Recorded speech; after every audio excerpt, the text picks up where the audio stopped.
लड़ने में सफल हो जाओगे क्योंकि आप अलग हट के लड़ोगे।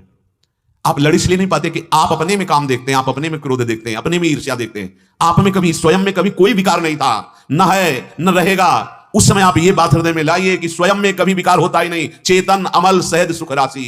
अमल माने होता निर्विकार।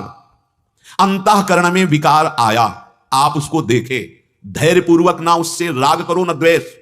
वो आने जाने वाले हैं, भगवान कह रहे हैं। कोई नहीं टिकेगा। क्या सदैव काम बना रहता है आपके अंदर? क्या सदैव आप क्रोधित रहते हैं? कहां गया? बोले आया था, चला गया। बस किस में आया था? बोले मन में, बुद्धि में, करण में आया था, मेरे में नहीं। बोलो क्या शिकवा शिकायत?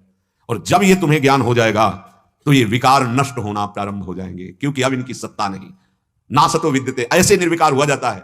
जब तक मेरे में काम है तब तक लड़ते रहो, जलते रहो, निकलना बड़ा कठिन है, क्योंकि तुमने स्वीकार कर लिया उसकी सत्ता मैं में।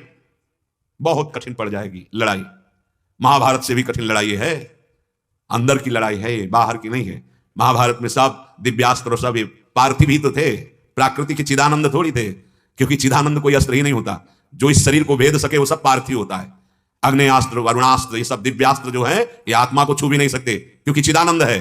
इसे कोई विकार छू नहीं सकता, क्योंकि चिदानंद। प्राकृतिक विकार प्राकृतिक शरीर में, कर्ण में आते हैं। धैर्यपूर्वक विचार करो। तुम क्यों विचलित होते हो? क्यों पागलपन चढ़ता है? क्योंकि तुम अपने में देख लेते हो। यही हमारी सबसे बड़ी गलती है, इसे हमें सुधारना होगा। अपने में कभी विकार था नहीं, है नहीं, रहेगा नहीं।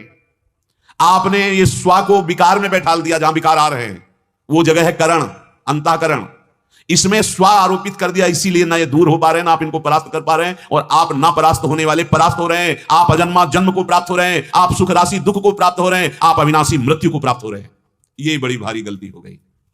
मनोगतान, ये कामनाएं, ये वासनाएं, दुर्वासनाएं, ये मन में आती जाती हैं, आती जाती है। आ गया है धैर्यपूर्वक, राधा राधा राधा राधा। किसी से मत कहो, किसी से मत बोलो अपने विकार को, अपने आप नष्ट हो जाएगा। बोलने से सत्ता होती है उसकी, है।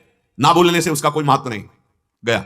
और जब आदर नहीं होगा इन विकारों का तो स्फुरित होंगे धीरे धीरे, फिर ये क्षीण हो जाएंगे। अंतःकरण सिद्ध हो जाता है। स्वरूप सिद्ध और अंतःकरण सिद्ध दोनों होने चाहिए। अंतःकरण की सिद्धावस्था, साम्यावस्था, मान अपमान, लाभान, सुख दुख, किसी से भी अंतःकरण में कोई भी हलचल नहीं, कोई विकार नहीं। स्वरूप सिद्ध तो अपना स्वतः ही है, उसको किसी साधन से सिद्ध नहीं किया जाता। साधना अंतःकरण की साम्यावस्था, क्षमता। साधक कामनाओं का सर्वथा त्याग कर देता है, शरीर बन के नहीं, अंतःकरण बन के नहीं, अपने स्वरूप बल से या श्री भगवान के बल से। भक्ति में भगवद आश्रय।